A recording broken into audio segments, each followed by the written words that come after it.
नालंदा अध्यात्म मंच से आप इन दिनों ऋग्वेद परिचय के अंतर्गत ऋग्वेद का प्रथम मंडल का 6वां सूक्त, अभी तक 4 सूक्त के अंतर्गत हमने कुछ ऋचाएँ आपको सुनाई। इसमें इंद्र, वरुण आदि देवताओं की, अग्नि आदि देवताओं की स्तुति सुनाई। आज आपको सुना रहे हैं फिर से। आज के देवता इंद्र हैं और मरुत, एक नया देवता आ गए, इस बार मरुत आ गए हैं। इंद्र तो साथ में चल ही रहे हैं, साथ में मरुत की भी स्तुति है। आज इसके भी मधुच्छंदा ऋषि हैं, देवता इंद्र हैं और मरुत, और छंद है गायत्री। और इस बार भी 10 ऋचाएँ हैं इस सूक्त में। 6वें सूक्त में भी 10 ऋचाएँ हैं। सुनिए, ध्यान दीजिए, देखिए ऋग्वेद 6वें सूक्त में क्या कहता है। 6वां सूक्त ऋषि मधुच्छंदा विश्वामित्र, दोनों देवता हैं, विश्वामित्र और मधुच्छंदा। देवता इंद्र, मरुत, छंद गायत्री। युञ्जन्ति भद्रमर्षं शरन्तं परितस्तुषा रोचन्ते रोचनादिभिः। स्वर्गलोक में सूर्य रूप में विद्यमान इंद्र के हिंसारत रूप से सब पदार्थ संबंधित हैं।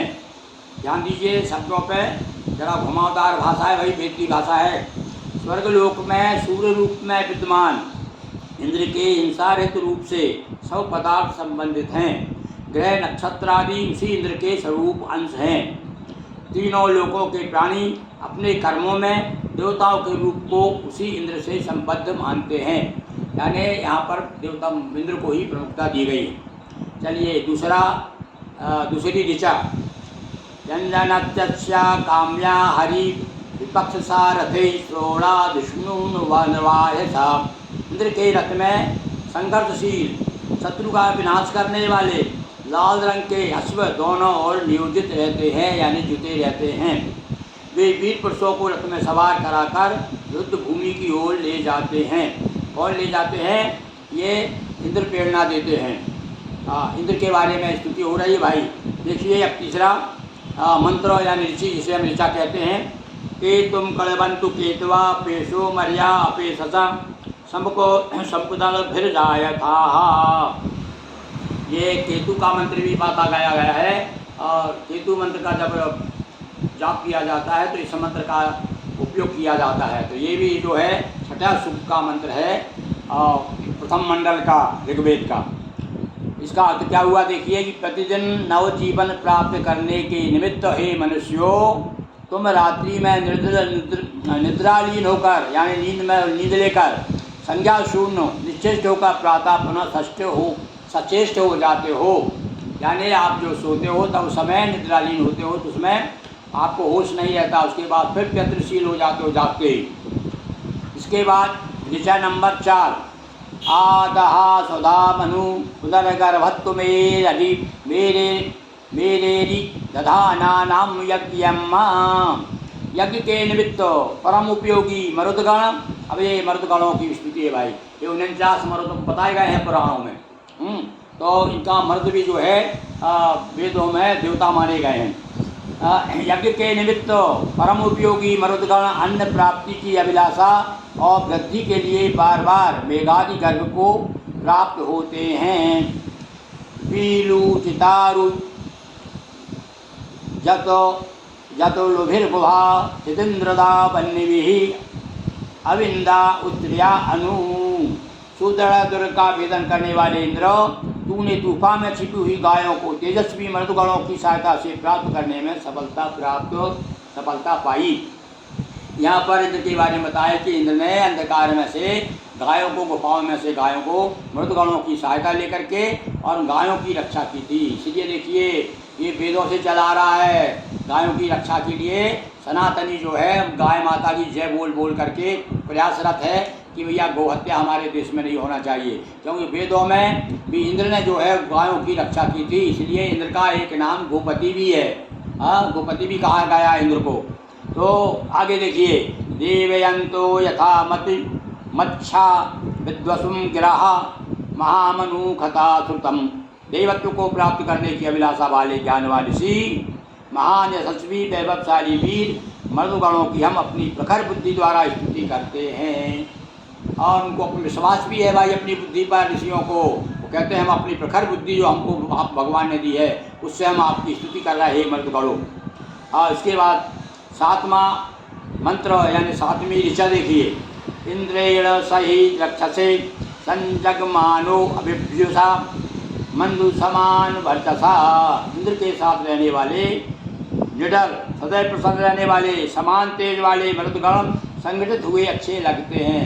यहाँ वो बता दिया भैया मर्दगण एक नहीं है, मतलब मर्दगण कहा है या नहीं, 49 मर्द कहे गए हैं। तो इनको कहा कि सब एक साथ चलते हैं, इसलिए ऋषि कहता है कि हमें अच्छे लगते हैं।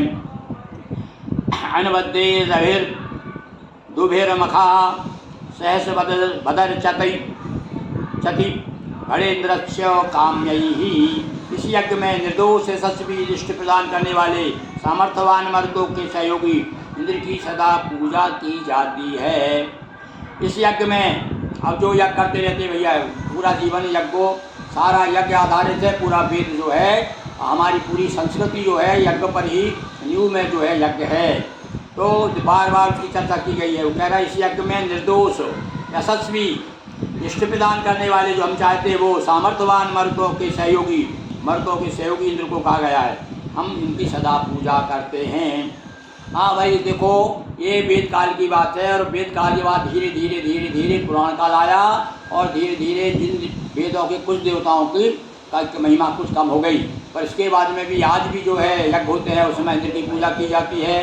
और जहाँ भी यज्ञ होता है तो इंद्र के नाम का एक स्थान रखा जाता है। तो यहाँ पर इंद्र के बारे में कहा जाता है कि इंद्र की सदा पूजा की जाती है। अतः परिजमन्ना गही देवो वा रोचना दधि मनोरंजन ते गिरा। सर्वत्र विचारशील हे मरुतो, तुम अंतरिक्ष आकाश स्वर्ग में यहाँ आगमन करो। स्वर्ग से, अंतरिक्ष से, आकाश से, यानी यहाँ पर देखिए स्वर्ग आकाश और अंतरिक्ष ये अलग अलग शब्द दिए हैं भाई, मतलब ये अलग अलग इनकी स्थिति अलग अलग है। तो कहा इनसे आगमन करो। कभी मतलब वो अंतरिक्ष में रहते हैं मृतुगण, कभी आकाश में रहते हैं, कभी स्वर्ग में रहते हैं। तो यहाँ से आगमन करो। हम वाणी द्वारा इस यज्ञ में तुम्हारी स्तुति करते हैं। वाणी का बड़ा महत्व है भाई हमारे यहाँ पर। वेदों का है वाणी, ये जो क्या है, जब वेद में क्या है, ऋषियों की वाणी तो है ही। वेद क्या है, ऋषियों की वाणी है। तो क्या है, उन्होंने हम वाणी से तुम्हारा स्तुति करते हैं इस यज्ञ में। आइए आप। पितो वा सात्मी महे विभो वा पार्थवा दधि इंद्रम महो वा जलसहा। हम इंद्र की उपासना पृथ्वी, अंतरिक्ष, सूर्य, स्वर्ग से प्रभुत धन प्राप्ति के निमित्त करते। देखिए खास बात आ गई भाई। देखो भैया भौतिकवादी हैं हमारे जितने ऋषि हैं वो सब भौतिकवादी हैं। और आपको मालूम होना चाहिए कि वेदों में सब प्रार्थना कही गई कि हमारे धन दो, हमें गायें दो, हमें यश दो, हमें संपन्न करो, यशवरवान बनाओ, ये सब प्रार्थनाएं की गई है। और उसके बाद में आता है उपनिषदों का काल।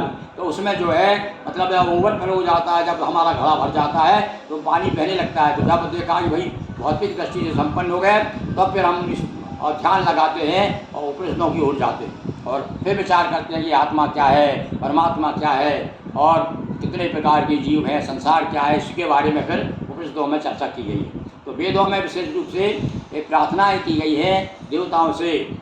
प्रकृति में जितने भी प्रमुख है सभी देवी देवताओं को मान करके और देवों की कल्पना की गई है। हम इंद्र की उपासना पृथ्वी, अंतरिक्ष, स्वर्ग से प्रभु धन प्राप्ति के निमित्त करते हैं। बोलिए वेद भगवान की जय, ऋग्वेद भगवान की जय। कहते हैं भैया पहले एक ही वेद था, पर वेद व्यास जी ने इसके 4 विभाग किए हैं। इसमें सबसे पहला नंबर आया है ऋग्वेद का, और यजुर्वेद, सामवेद, अथर्ववेद। और सामवेद तो पूरा गीत है और बाकी दूसरे अन्य उसमें जो है कहीं कहीं गद्य भी दिए गए हैं। तो हम आनंद ले रहे हैं काय का, ऋग्वेद का।